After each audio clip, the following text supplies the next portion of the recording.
Capítulo 2. 3 noites depois, o velho major morreu tranquilamente durante o sono. Seu corpo foi enterrado nos fundos do pomar. Isso foi no começo de março.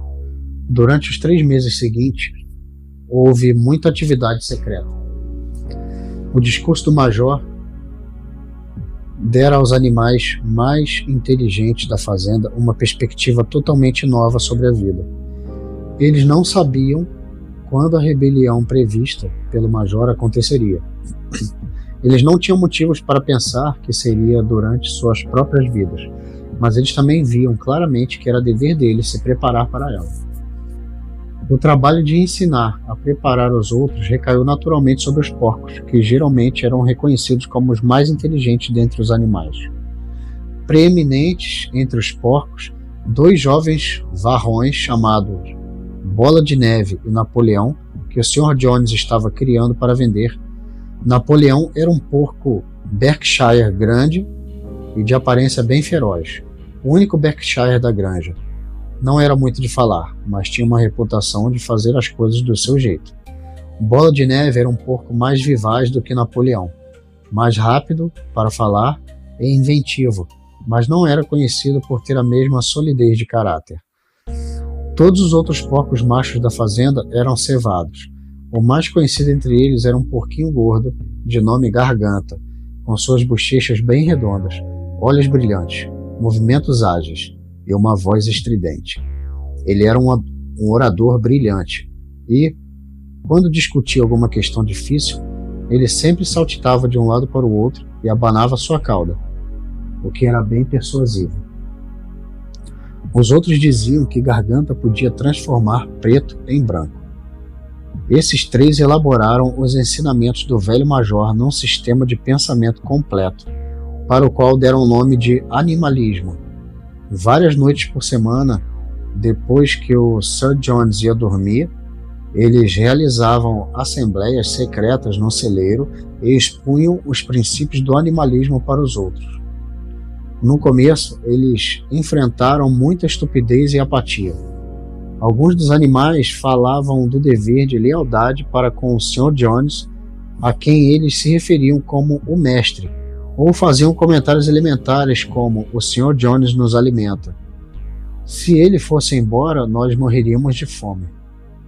Outros faziam perguntas como "por que deveríamos nos preocupar com o que acontece depois que morrermos?" Ou "se essa rebelião vai acontecer de qualquer jeito, que diferença faz se trabalharmos para ela ou não?" Os porcos tinham grande dificuldade em fazê-los enxergar que esse era o contrário do espírito do animalismo.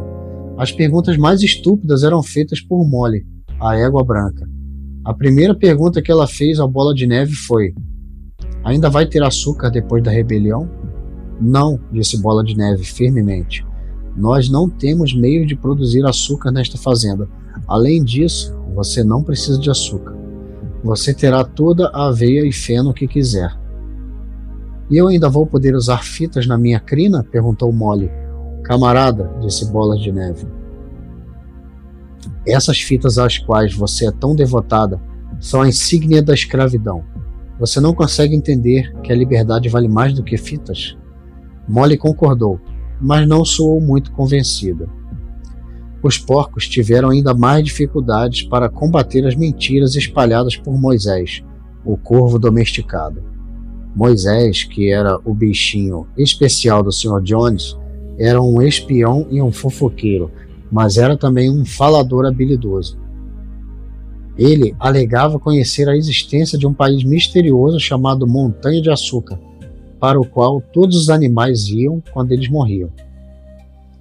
Ele ficava situado em algum lugar do céu, um pouco além das nuvens, Moisés dizia. Na Montanha do Açúcar era domingo 7 dias por semana. Os trevos brotavam o ano inteiro e torrões de açúcar e bolo de linhaça cresciam nas sebes. Os animais odiavam Moisés porque ele contava lorotas e não trabalhava, mas alguns deles acreditavam na Montanha do Açúcar, e os porcos tinham que argumentar muito para persuadi-los de que não existia tal lugar. Os discípulos mais fervorosos eram os 2 cavalos de tração, Boxer e Clover. Esses 2 tinham grande dificuldade em pensar qualquer coisa por conta própria. Mas, uma vez tendo aceitado os porcos como seus professores, eles absorveram tudo que lhes era dito e passavam esse conhecimento para os outros animais através de argumentos simples. Eles jamais deixavam de comparecer às reuniões secretas no celeiro e conduziam o canto de bichos da Inglaterra, com o qual as reuniões sempre terminavam. Pois bem, no fim das contas, a rebelião aconteceu muito antes e muito mais facilmente do que qualquer um havia esperado. Em anos passados, o Sr. Jones, embora fosse um mestre duro, fora um fazendeiro capaz, mas ultimamente não via seus melhores dias. Ele havia ficado bastante desanimado depois de perder dinheiro num processo judicial e havia passado a beber mais do que ele era saudável. Por dias inteiros ele se recostava em sua cadeira de encosto na cozinha, lendo jornais, bebendo e ocasionalmente alimentando Moisés com migalhas de pão embebidas em cerveja. Seus homens eram preguiçosos e desonestos. Os campos ficaram cheios de ervas daninhas, as construções pediam por telhas, as sebes foram negligenciadas e os animais foram subalimentados. Junho chegou e o feno já estava quase pronto para a ceifa. Na véspera do solstício de verão, que era num sábado, o Sr. Jones foi para o Widington e ficou tão bêbado no Leão Vermelho que ele não voltou até o meio-dia de domingo. Os homens ordearam as vacas de manhã cedo e depois saíram para caçar coelhos, sem se preocuparem em alimentar os animais. Quando o Sr. Jones voltou, ele imediatamente foi dormir no sofá da sala de estar, com notícias do mundo sobre o rosto. Então, quando a noite chegou, os animais ainda não haviam sido alimentados. Enfim, eles não podiam mais suportar.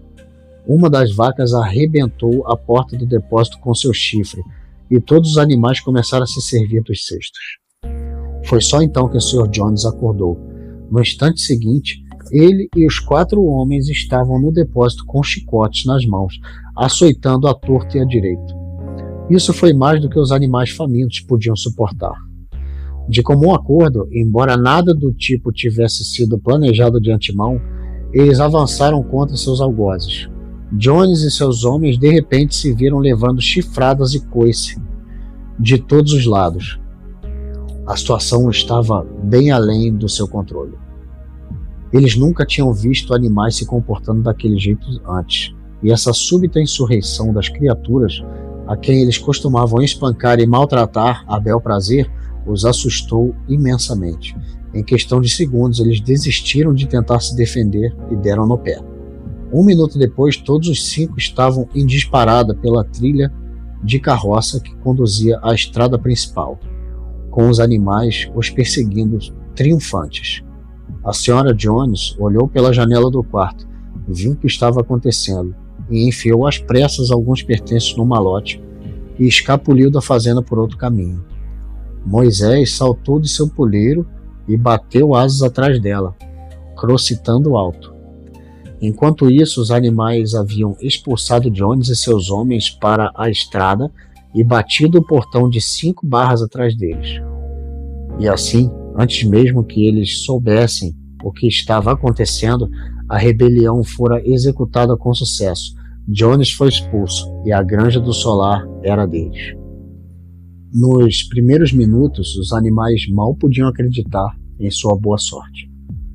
Seu primeiro ato foi galopar unidos ao redor dos limites da fazenda, como era para ter certeza de que nenhum ser humano estava se escondendo em algum canto dela. Depois eles correram de volta para os prédios da fazenda para limpar os últimos traços do reinado odioso de Jones. A sala de arreio no canto dos estábulos foi arrombada. Os freios, as argolas de nariz, as correntes de cachorro, as facas cruéis com as quais o Sr. Jones costumava castrar os porcos e os cordeiros, tudo foi arremessado no poço. As rédeas, os cabrestos, os antolhos, os degradantes embornais foram jogados no fogo que ardia no pátio, assim como os chicotes. Todos os animais saltitaram de alegria quando viram os chicotes sendo consumidos pelas chamas. Bola de Neve jogou no fogo também as fitas com as quais as crinas e as caudas dos cavalos geralmente eram decoradas em dias de mercado. Fitas, ele disse, devem ser consideradas como roupas, que são marcas de um ser humano. Todos os animais devem andar nus. Quando Boxer ouviu isso, ele apanhou o pequeno chapéu de palha que ele usava no verão para afastar as moscas de suas orelhas e o arremessou no fogo com o resto. Em muito pouco tempo, os animais já haviam destruído tudo o que lhes lembrava do Sr. Jones. Napoleão então os conduziu de volta para o depósito e serviu uma ração dupla de milho para todos, com 2 biscoitos para cada cão. Depois, eles cantaram Bichos da Inglaterra, de ponta a ponta, 7 vezes seguidas, e depois disso, eles se recolheram para a noite e dormiram como nunca tinham dormido antes. Mas eles acordavam na alvorada, como de costume, e lembrando de repente da coisa gloriosa que acontecera. Todos correram para o pasto juntos. Um pouco além do pasto havia um montículo que comandava uma vista da maior parte da fazenda.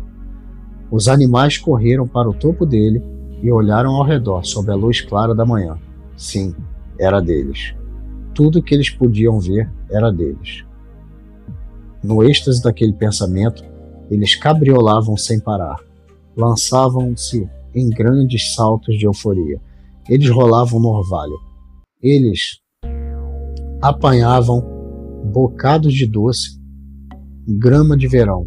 Eles cavavam torrões de terra preta e fungavam seu aroma rico. Depois eles fizeram uma inspeção por toda a fazenda e avaliaram com admiração silenciosa a terra cultivável, o campo de feno, o pomar, a mata. Era como se eles nunca tivessem visto aquelas coisas antes. E mesmo agora, eles mal podiam acreditar que aquilo era tudo deles. Depois, eles voltaram em fila para os prédios da fazenda e pararam em silêncio diante da porta da quinta. Aquilo era deles também, mas eles tinham medo de entrar.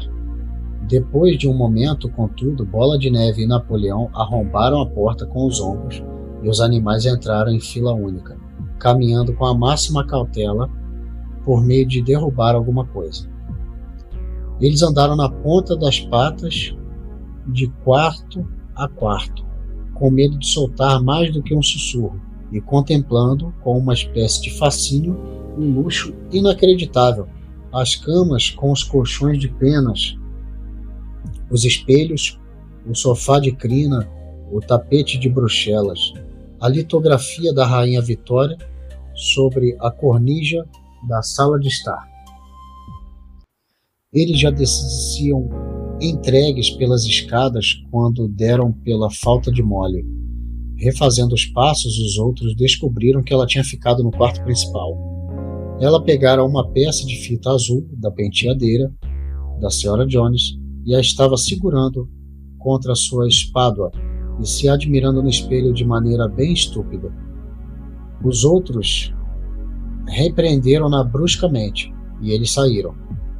Alguns presuntos na cozinha foram removidos para um funeral e em um barril de cerveja na área de serviço foi quebrado com um coice de boxer.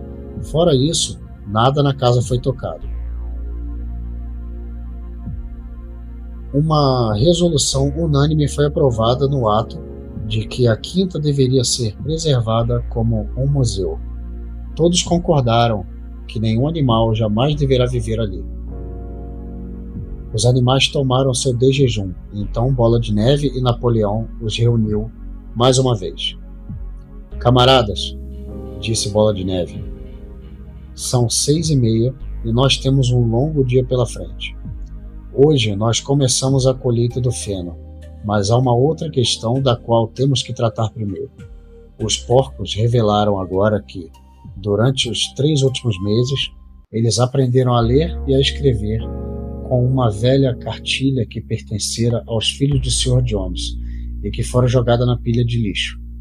Napoleão mandou buscar latas de tinta preta e branca e os conduziu até o portão de 5 barras, que dava para a estrada principal. Depois, Bola de Neve, pois era Bola de Neve que escrevia melhor, pegou um pincel dentre 2 juntas de sua pata, riscou Granja do Solar da primeira barra do portão e, em seu lugar, pintou Granja dos Animais. Este deveria ser o nome da granja dali em diante. Depois disso, eles voltaram para os prédios da fazenda, onde Bola de Neve e Napoleão mandaram buscar uma escada que seria colocada contra a parede dos fundos do grande celeiro. Eles explicaram que, através de seus estudos durante os últimos 3 meses, os porcos obtiveram sucesso em reduzir os princípios do animalismo para 7 mandamentos. Esses 7 mandamentos agora seriam inscritos na parede. Eles formariam uma lei inalterável sob a qual todos os animais na granja dos animais deveriam viver para sempre. Com alguma dificuldade, pois não é fácil para um porco se equilibrar numa escada, Bola de Neve subiu e começou a trabalhar, com Garganta alguns degraus abaixo dele, segurando a lata de tinta. Os mandamentos foram escritos na parede, alcatroada, em grandes letras brancas que podiam ser lidas a 30 jardas de distância. Eles diziam o seguinte: os 7 mandamentos. 1. Qualquer coisa que ande sobre 2 pernas é um inimigo. 2. Qualquer coisa que ande sobre 4 pernas ou tenha asas é um amigo. 3. Nenhum animal deverá vestir roupas. 4. Nenhum animal deverá dormir numa cama. 5. Nenhum animal deverá beber álcool. 6. Nenhum animal deverá matar outro animal. 7. Todos os animais são iguais. Foi tudo muito bem escrito, e tirando a palavra álcool, que foi escrita álcool,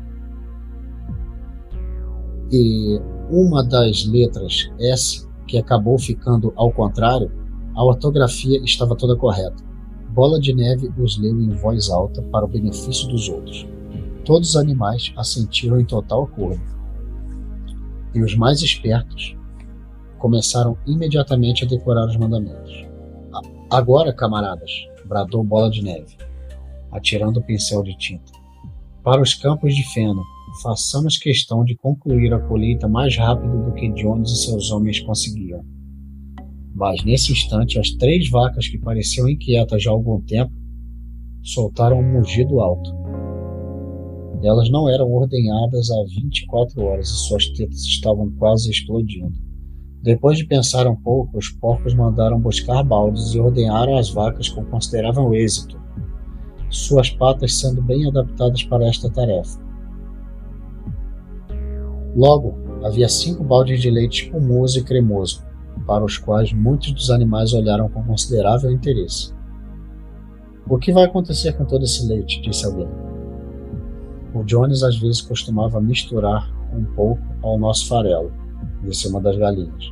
"Não se preocupem com o leite, camaradas", bradou Napoleão, colocando-se na frente dos baldes. "A questão será tratada. A colheita é mais importante. O camarada Bola de Neve os guiará.